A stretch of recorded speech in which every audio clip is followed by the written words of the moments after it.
भेंडीची भाजी म्हटली की बऱ्याच लोकांना आवडत नाही, कारण भेंडीची भाजी चिकट होते म्हणून आणि नाकं मुरडतात खाताना. पण अशी भेंडीची भाजी कराल ना, तर सगळे एकदम आवडीने खातील, मागून खातील. लहानांपासून मोठ्यांपर्यंत आवडणारी ही रेसिपी आहे कुरकुरीत भेंडी. आता सर्वात पहिले भेंडी धुवून घ्यायची आहे. इथे मी 1/2 किलो भेंडी घेतलेली आहे. आता बाजारातून आपण जेव्हा भेंडी घेतो तेव्हा जास्त लांब आणि जरड अशा भेंडी घ्यायच्या नाही. मीडियम साईजच्या कोवळ्या भेंडी असतात, अशा मीडियम साईजच्या भेंडी घ्यायच्या. आता भेंडीला असं हाताने चोळून स्वच्छ धुवून घ्यायचं. 1 ते 2 पाण्याने स्वच्छ धुवून घ्यायची आहे भेंडी. आता आपण भेंडीची भाजी जेव्हा बनवतो तेव्हा कापडाने पुसून घेतो भेंडी, पण आता इथे भेंडीला पुसून घ्यायची आवश्यकता नाही, कारण आपल्याला भेंडी ही थोडी ओलसरच लागणार आहे. आता दोन्ही साईडने आपल्याला भेंडी कट करून घ्यायची आहे. भेंडीचा समोरचा भाग आणि मागचा भाग असं कट करून घ्यायचा आहे आणि भेंडीचे 2 भाग करून घ्यायचे आहे. थोडी लांब जर असेल भेंडी तर 3 काप करायचे लांब, आणि छोटी असेल भेंडी तर 2च काप करायचे. तर बघा, पातळ आणि लांब असे भेंडीचे आपल्याला काप करून घ्यायचे आहे. आणि इथे लक्षात घ्या, आपल्याला भेंडी ही ताजीच लागणार आहे.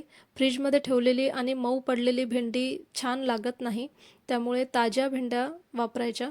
तर बघा, आपल्याला शक्य होईल तसे असे पातळ काप करून घ्यायचे आहे सर्व भेंडींचे, जेणेकरून तळताना एकदम कुरकुरीत अशी भेंडी बनेल.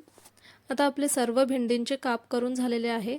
आता आपण एका बाउलमध्ये टाकून घ्यायची ही सर्व भेंडी. आता इथे भेंडीमध्ये ज्या बिया असतात त्या पण ह्यात टाकायच्या आहे आणि सर्व बिया यात टाकून घ्यायच्या आहे, फेकायच्या नाही भेंडीच्या बिया. आता यात आपल्याला टाकायचं आहे अर्धी वाटी बेसन. कॉर्नफ्लोअर घालायचे आहे आपल्याला अर्धी वाटी. 1 चमचा लाल तिखट घालायची. हळद घालायचं 1 चम्मच. आपल्याला लाल तिखट आपल्या प्रमाणानुसार घालायचं. आपल्याला जास्त तिखट लागत असेल तर प्रमाण ह्यात लाल तिखटाचा जास्त वाढवू शकतो. धनेपूड टाकायची आणि 1 चमचाभर आमचूर पावडर टाकायचं. आमचूर पावडरने टेस्ट छान लागते कुरकुरीत भेंडीची. आता चवीनुसार मीठ घालायचं आहे आणि लसूण वाटून टाकायचं आहे. लसूण आणि जिरा मी वाटलेलं आहे ते टाकायचं आणि 1 चम्मच दही टाकायची. दहीमुळे छान ओलावा येतो भेंडीमध्ये आणि ह्यात पाणी घालायची अजिबात गरज पडत नाही. आणि दही घालायची नसेल तुम्हाला तर स्किप करू शकता. त्याऐवजी तुम्ही यात लिंबू पिळू शकता, त्याने पण ओलावा छान येतो आणि ह्यात पाणी घालायची अजिबातच गरज पडत नाही.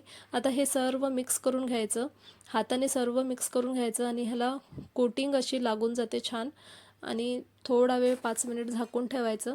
आता इकडे तेल गरम करायला ठेवायचं आणि त्यात एक एक भेंडी करत असं तळून घ्यायचं आहे. सर्व भेंडी छान कुरकुरीत सोनेरी कलर येईपर्यंत तळून घ्यायचं आहे. गॅस फुल करायचा नाही, मंद आचेवरच सर्व भेंड्या आपल्याला तळून घ्यायच्या आहे.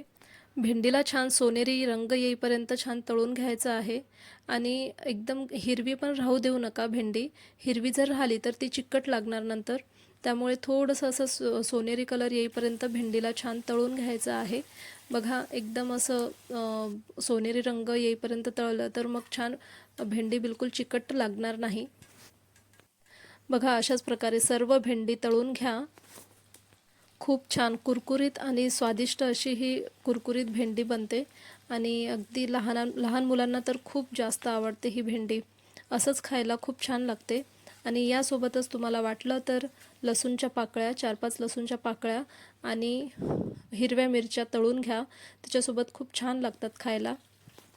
आता ही कुरकुरी भेंडी तुम्ही स्टार्टर म्हणून पण खाऊ शकता किंवा संध्याकाळचं स्नॅक्स म्हणून पण असंच भेंडी तुम्ही खाऊ शकता. खूप छान आणि कुरकुरीत अशी भेंडी खूप छान लागते, स्वादिष्ट लागते. ही रेसिपी तुम्हाला आवडली असेल तर एक लाईक करा, शेअर करा आणि चॅनलला सबस्क्राईब केलं नसेल तर सबस्क्राईब करा. आणि तुम्ही पण ही भेंडी एकदा नक्की ट्राय करा. मुलांना द्या तुमच्या खायला, खूप छान लागते आणि मुलांना पण खूप आवडेल. चला, नेक्स्ट व्हिडिओमध्ये भेटूया. Bye bye.